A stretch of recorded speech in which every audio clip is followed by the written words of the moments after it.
निर्दालस्य देहि यत्नम केश विनय समेवच आसक्तिमस्ने वस्त्रे नातिरिक्त समाचरेत युक्ताहारो युक्त निद्रो मित्रवहड़ मित्र मैथुन स्वच्छंदो नम्र सूचि दक्षो युक्त स्यात् सर्व कर्मसु।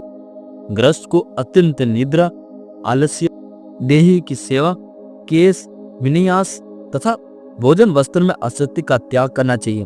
उसे आहार, निद्रा, भाषण, मैथुन इत्यादि सब बातें परिमित रूप से करनी चाहिए। उसे अकपट, नम्र, बाह्य व्यंत, स्वच्छ, संपन्न, निरालस्य और उग्रशील होना चाहिए। सुरह शत्रु विनितः स्यात् बांधवे गुरु संदिनो।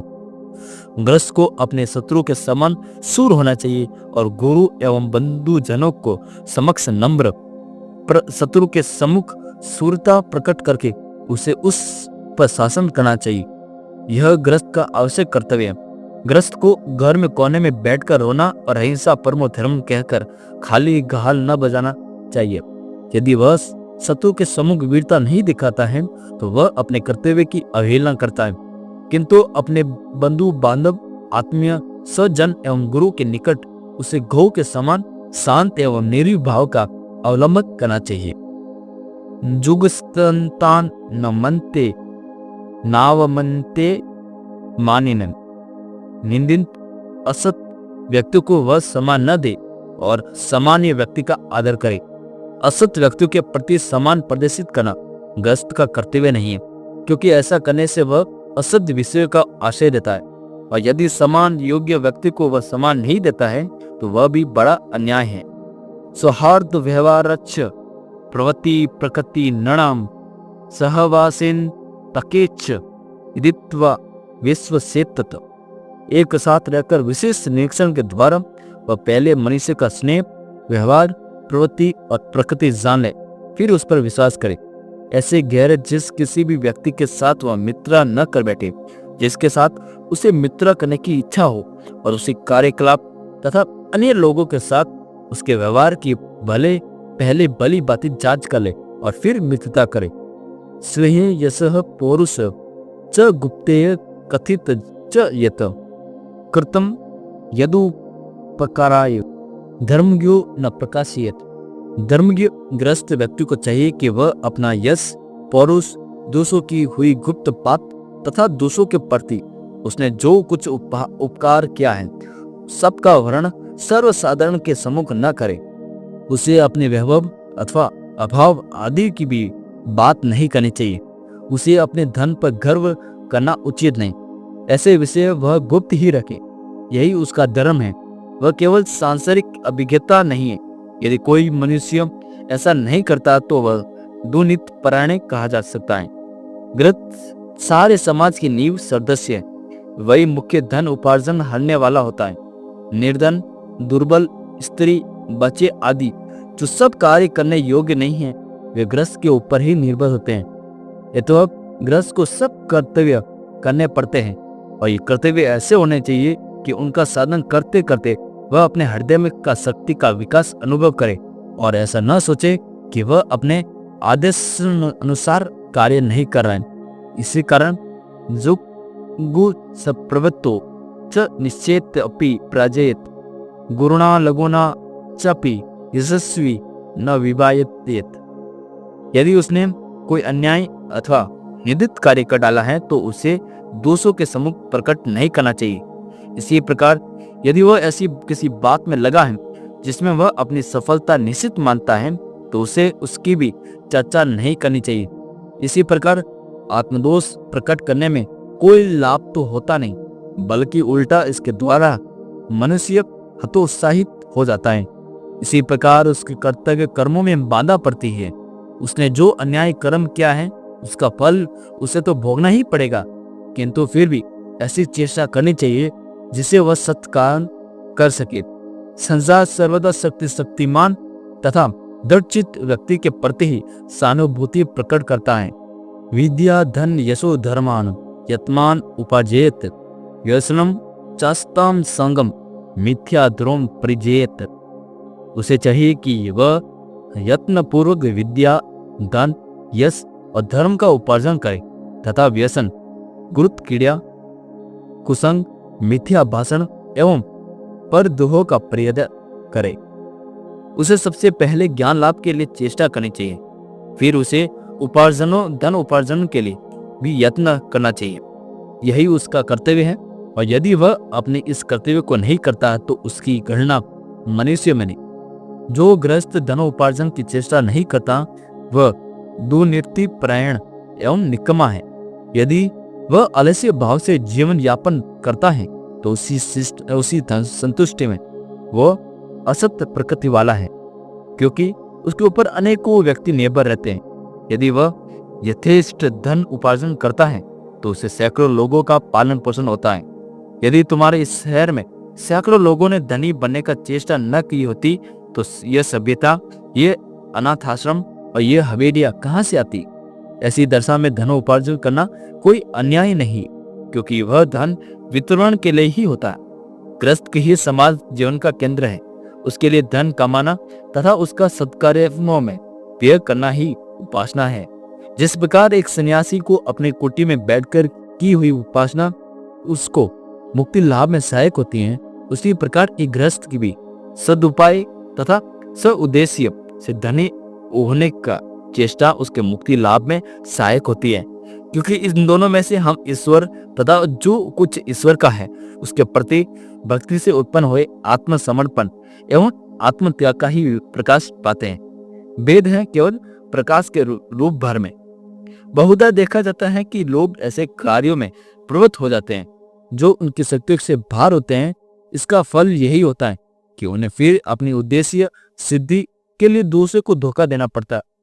फिर अवस्थानुगति चेष्टा, समय अनुगता क्रिया, तस्माद अवस्थाम समय विक्षेप कर्म समचेत, प्रयत्न अवस्था पर और क्रिया समय पर अवलंबित रहता है।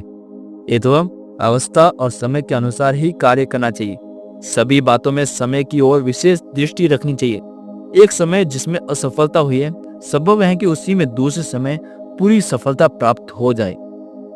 सत्यम मृद प्रियम धीरो वाक्यम हितकरम वदेत, आत्म उत्कृष्ट तथा निदाम परेशान परिवजेत। धीर ग्रस्त को सत्य, मृदु प्रिय तथा हितकर वचन बोलना चाहिए। वह अपने उत्कर्ष की चर्चा न करे और दोषों की निंदा करना छोड़ दे। जलाश्चय प्रक्षाचय विश्राम ग्रह धमनी सेतु प्रतिष्ठो येन तेन लोकात्रयम जीतम। जो व्यक्ति सब लोगों की सुविधा के जलाशय खुदवाता है, वृक्ष लगाता है, धर्मशालाएं तथा सेतु निर्माण कराता है, वह तीनों लोगों को जीत लेता है। बड़े बड़े योगियों को जो पद प्राप्त होता है वह इन सब कर्मों को करने वाला ही भी उसी की ओर अग्रसर होता रहता है। ऊपर कहे हुए वाक्य द्वारा यह स्पष्ट है कि कर्मयोग संबंधी इन नीति वाक्यों को कार्य रूप में परिणत करना ही गृहस्थ का मुख्य कर्तव्य है। सर्वदा क्रियाशील रहना कर्मयोग का एक अंग है। यही गृहस्थ का कर्तव्य है। उक्त तंत्र ग्रंथ में एक और श्लोक इस प्रकार है, न बिभेति रणाद यो वै संग्रामे अप्रग्राम मुख धर्म युदे मृत्यु वापितेन लोक तंत्रिम जितम। जो मनुष्य युद्ध में नहीं डरता, पीठ नहीं दिखाता और जो धर्म युद्ध में मृत्यु को प्राप्त होता है वह तीनों लोगों को जीत लेता है। यदि स्वदेश अथवा स्व धर्म के लिए युद्ध करते करते मनुष्य की मृत्यु हो जाए तो योगी जन जिस पद को ध्यान द्वारा पाते हैं वही उस पद मनुष्य को भी मिलता है। इसे ये स्पष्ट है कि जो एक मनुष्य का कर्तव्य है वह दूसरे मनुष्य का कर्तव्य ही नहीं हो सकता। परंतु साथ ही शास्त्र किसी भी कर्तव्य को हीन तथा उन्नत नहीं कहते। विभिन्न देश काल तथा पात्र के अनुसार कर्तव्य भी विभिन्न होते हैं और हम जिस अवस्था में रहे उसी के उपयोगी कर्तव्य हमें करने चाहिए। इन सब में हमें ये भाव यह मिलता है कि दुर्बलता मात्र ही सर्वथा घृण और परित्याज्य है। हमारे दर्शन, धर्म अथवा कर्म के भीतर, हमारी समस्त शास्त्रीय शिक्षाओं के भीतर यही एक मुख्य भाव है जो हमें पसंद आता है। यदि तुम वेदों को पढ़ो तो देखोगे कि उसमें नाभियत अभी अर्थात किसी से भी नहीं डरना चाहिए। यह बात बार बार कथित हुई है। भय दुर्बलता का चिन्ह है और यह दुर्बलता ही मनुष्य को ईश्वर प्राप्ति के मार्ग से हटाकर उसे नाना प्रकार के पाप कर्मों की ओर खींच लेती है। इसलिए मनुष्य इस संसार के उपहास अथवा व्यंग्यमय की ओर तनिक भी ध्यान न देकर मनुष्य को निर्भय होकर अपना कर्तव्य करते रहना चाहिए। यदि कोई मनुष्य संसार से विरक्त होकर ईश्वर उपासना में लग जाए तो उसे यह नहीं समझना चाहिए कि जो लोग संसार में रहकर संसार के हित के लिए कार्य करते हैं वे ईश्वर की उपासना नहीं करते, वरना अपने स्त्री बच्चों के लिए इस संसार में रहने वाले गृहस्थों को यह सोचना चाहिए कि जिन लोगों ने संसार का त्याग कर दिया है वे आलसी और घृणित जीव हैं, अपने अपने स्थान में सभी बड़े हैं। इस संबंध में मुझे एक बात कहानी का स्मरण आता है। एक राजा था, उसने राज्य में जब कभी कोई सन्यासी आते तो उन्हें यह सदैव एक प्रश्न पूछा करता था कि संसार का त्याग करे जो संसार ग्रहण करता है वह श्रेष्ठ है या संसार में रहकर जो गृहस्थ के समस्त कर्तव्यों को पालन करता है वह श्रेष्ठ है। अनेक विद्वान लोगों ने उसके इस प्रश्न का उत्तर देने का प्रयत्न किया। कुछ लोगों ने कहा कि सन्यासी श्रेष्ठ है। यह सुनकर राजा ने से सिद्ध करने को कहा। जब ये सिद्ध न कर सके तो उन्हें विवाह करके गृहस्थ हो जाने की आज्ञा दी। कुछ और लोग आए और उन्होंने कहा सर्वधर्म प्राणी गृहस्थ ही श्रेष्ठ है। राजा ने उनसे भी उनकी बात करने के लिए प्रमाण मांगा। जब वे प्रमाण न दे सके तो राजा ने उन्हें भी गृहस्थ हो जाने की आशा दी। अतः में एक तरुण सन्यासी आए। राजा ने उनसे भी उसी प्रकार प्रश्न किया। सन्यासी ने राजन से कहा कि हे राजन, अपने अपने स्थान में दोनों ही श्रेष्ठ हैं, कोई भी कम नहीं। राजा ने उसका प्रमाण मांगा और सन्यासी ने उत्तर दिया, हाँ मैं इसे सिद्ध कर दूंगा, परंतु तुम्हें मेरे साथ आना होगा और कुछ दिन मेरे ही समान जीवन व्यतीत करना होगा, तभी मैं तुम्हें अपनी बात का प्रमाण दे सकूंगा। राजा ने सन्यासी की बात स्वीकार कर ली और उसके पीछे पीछे हो गया। वह उन सन्यासी के साथ अपने राज्य की सीमा को पार कर अनेक देशों में होता हुआ एक बड़े राज्य में आ गया। उस राजा की राजधानी में एक बड़ा उत्सव मनाया जा रहा था। राजा और सन्यासी ने संगीत और नगाड़ों के शब्द सुने तथा डंडी पीटने वालों की आवाज भी। लोग सैकड़ों पर सुजित होकर कतारों में खड़े थे। उसी समय कोई एक विशेष घोषणा की जा रही थी। उपयुक्त राजा तथा सन्यासी भी वह सब देखने के लिए वहां खड़े हो गए। घोषणा करने वालों ने चिल्लाकर कहा कि इस देश की राजकुमारी का स्वयंवर होने वाला है। राजकुमारियों का अपने लिए एक प्रकार की पति चुनना भारतवर्ष में एक पुराना रिवाज था। अपने भावी पति के संबंध में प्रत्येक राजकुमारी के अलग अलग विचार होते थे। कोई अत्यंत रूपवान पति चाहती थी, कोई अत्यंत विद्वान और कोई अत्यंत धनवान आदि आदि। अड़ोस पड़ोस के राज्य के राजकुमार सुंदर से सुंदर ढंग से अपने को सजाकर राजकुमारी के सम्मुख उपस्थित होते थे। कभी कभी उन राजाओं के भी भाट होते थे जो उनके गुणों का गान करते तथा ये दर्शाते थे कि उन्हीं का वर्णन किया जाए। राजकुमारी को एक सजे हुए सिंहासन पर बैठाकर आलीशान ढंग से सभा के चारों ओर से ले जाया जाता। वह उन सब के सामने जाती तथा उसका गुणगान सुनती। यदि उसे कोई राजकुमार नापसंद होता तो वह अपने वाहकों से कहती कि आगे बढ़ो, और उसके पश्चात उस नापसंद राजकुमार का कोई ख्याल तक नहीं किया जाता। यदि राजकुमारी किसी राजकुमार से प्रसन्न हो जाती तो वह उसके गले में वरमाला डाल देती थी। वह राजकुमार उसका पति हो जाता। जिस देश में यह राजा और सन्यासी आए थे वो उस देश में इसी प्रकार का एक स्वयंवर हो रहा था। यह राजकुमारी संसार में अद्वितीय सुंदरी थी और उसका भावी पति ही उसके पिता के बाद उसके राज्य का उत्तराधिकारी होने वाला था। इस राजकुमारी का विचार एक अत्यंत सुंदर पुरुष से विवाह करने का था, परंतु उसे योग्य व्यक्ति मिलता ही नहीं था। कई बार उसके लिए स्वयंवर रचे गए पर राजकुमारी को अपने मन का पति न मिला। इस बार स्वयंवर बड़ा सुंदर था। अन्य सभी अवसरों की अपेक्षा इस बार अधिक लोग आए थे। राजकुमारी रत्न जड़ित सिंहासन पर बैठकर आई और उसके वाहन उसे एक राजकुमार के सामने से दूसरे के सामने ले जाए, परंतु उसने किसी की ओर देखा तक नहीं। सभी लोग निराश हो गए और सोचने लगे कि क्या अन्य अवसरों की बातें इस बार का स्वयंवर भी असफल ही रहेगा। इतने में ही वहां एक दूसरा तरुण सन्यासी आ पहुंचा। वह इतना सुंदर था कि मानो सूर्यदेव ही आकाश छोड़कर स्वयं पृथ्वी पर आ गए। वह आकर सभा की ओर खड़ा हो गया और कुछ हो रहा था उसने देखा। राजकुमार का सिंहासन उसके समीप आया और जो ही उसने उस सुंदर सन्यासी को देखा तो ही वह रुक गई और उसने गले में वरमाला डाल गई। तरुण सन्यासी ने एकदम माला को रोक दिया और यह कहते हुए सी ये क्या, उसे फेंक दिया। उसने कहा कि मैं सन्यासी हूँ और मुझे विवाह में क्या प्रयोजन है। उस देश के राजा ने सोचा कि शायद निर्धन होने के कारण यह राजकुमारी से विवाह करने का साहस नहीं कर पा रहा है। तो उसने उससे कहा कि देखो, मेरी कन्या के साथ तुम्हें मेरा आधा राज्य भी अभी मिल जाएगा और संपूर्ण राज्य मेरी मृत्यु के बाद। और यह कहकर उसने सन्यासी के गले में फिर माला डाल दी। उस युवा सन्यासी ने माला फिर निकाल कर फेंक दी और कहा कि छी, ये सब एक झंझट है, मुझे विवाह से क्या मतलब। और यह कहकर वह तुरंत सभा छोड़कर चला गया। इधर राजकुमारी इस युवा पर इतनी मोहित हो गई कि उसने यह कह दिया कि मैं इसी मनुष्य से विवाह करूंगी, नहीं तो मैं प्राण त्याग दूंगी। और राजकुमारी सन्यासी के पीछे पीछे उससे लौटा लाने के लिए चल पड़े। इसी अवसर पर अपने पहले सन्यासी ने जो राजा को यहाँ से लाए थे, राजा ने कहा कि राजन चलिए, इन दोनों के पीछे हम लोग भी चले। निदान वे उनके पीछे पीछे काफी फासला रखते हुए चलने लगे। वह युवा सन्यासी जिसने राजकुमारी से विवाह करने से इनकार कर दिया था, कई मील निकल गए और अंत में एक जंगल में घुस गया। उसके पीछे राजकुमारी थी और उन दोनों के पीछे ये दोनों। तरुण सन्यासी उस वन से भलीभांति परिचित था तथा वहां से सारे जटिल रास्तों का उसे ज्ञान था। वह एकदम एक रास्ते में घुस गया और अदृश्य हो गया। राजकुमारी उसे फिर से देख न सकी। उसे काफी देर ढूंढने के बाद अंत में एक वृक्ष के नीचे बैठ गई और रोने लगी, क्योंकि उसे बाहर निकलने का मार्ग नहीं मालूम था। इतने में ही यह राजा और सन्यासी उसके पास आए और उसे कहा कि बेटी रो मत, हम तुम्हें इस जंगल से बाहर निकल ले चलेंगे, परंतु अभी बहुत अंधेरा हो गया जिससे रास्ता ढूंढना सहज नहीं।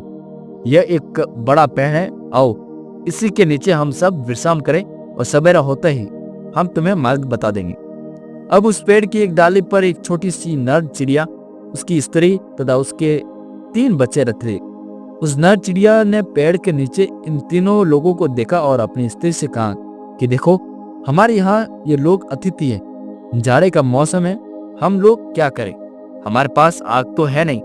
यह कहकर वह उड़ गया और एक जलती हुई लकड़ी का टुकड़ा अपनी चोंच में दबा लाया और उसे अतिथियों के सामने गिरा दिया। और उसने उस लकड़ी का टुकड़ा लगाकर खूब आग तैयार कर ली, परंतु नर चिड़िया को फिर भी संतोष न हुआ। उसने अपनी स्त्री के लिए फिर कहा कि बताओ, अब हमें क्या करना चाहिए। ये भूखे लोग हैं, इन्हें खिलाने के लिए हमारे पास कुछ भी नहीं। हम लोग ग्रस्त हैं और हमारा धर्म है कि जो कोई हमारे घर पर आए उसे हम भोजन कराए। जो कुछ मेरी शक्ति में है मुझे अवश्य ही करना चाहिए, मैं उन्हें अपना शरीर दे दूंगी। ऐसा कहकर वह आग में कूद पड़ी और भून गया। अतिथि ने उसे आग में गिरते देखा, उसे बचाने का यत्न भी किया, परंतु बचा न सकी। उस नर चिड़िया की स्त्री ने अपने पति की सुकृत देखा और अपने मन में कहा कि ये तीनों लोग हैं, इसे भोजन के लिए केवल एक ही चिड़िया पर्याप्त नहीं। पत्नी के रूप में मेरा यह कर्तव्य है कि अपने पति के परिश्रम को मैं व्यर्थ न जाने दूं, यह मेरा भी शरीर ले ले। और ऐसा कहकर वह भी आग में गिर गई और भून गई। इसके बाद जब वह तीनों छोटे बच्चों के देखा कि उन अतिथियों के इतना तो पर्याप्त न होगा, तो उन्होंने आपस में कहा कि हमारे माता पिता ने जो कुछ बन पड़ा उन्होंने किया, परंतु फिर भी उतना न पूरा पड़ा। अब हमारा धर्म यह है कि हमें उनके कार्य को पूरा करें, हमें अपने शरीर भी दे देना चाहिए। और यह कहकर ये सब भी आग में कूद पड़े। अब यह सब देखकर ये तीनों लोग बहुत चकित हुए। इन चिड़िया को वे खा ही कैसे सकते हैं। रात को वे बिन भोजन किए ही रहे। प्रातःकाल राजा तथा सन्यासी ने राजकुमारी को जंगल का मार्ग दिखाया और वह अपने अपने घर के पिता के घर वापस चले गए। तब सन्यासी ने राजा से कहा कि देखो राजन, तुम्हें अब ज्ञात हो गया है कि अपने अपने स्थान में सब बड़े हैं। यदि तुम संसार में रहना चाहते हो तो इन चिड़ियों के समान रहो, दूसरों के लिए अपना जीवन दे देना सदैव तत्पर हो। और यदि तुम संसार छोड़ना चाहते हो तो उस युवा सन्यासी के समान हो, जिसके लिए वह परम सुंदर स्त्री और एक राज्य भी तृणवर्त था। यदि ग्रस्त होना चाहते हो तो दूसरों के हित के लिए अपना जीवन अर्पित कर देने के लिए तैयार रहो। और यदि तुम्हें सन्यासी जीवन की इच्छा है तो सौंदर्य, धन तथा अधिकार की और आंख तक न उठाओ। अपने अपने स्थान में सब श्रेष्ठ हैं, परंतु एक का कर्तव्य दूसरे का कर्तव्य नहीं हो सकता।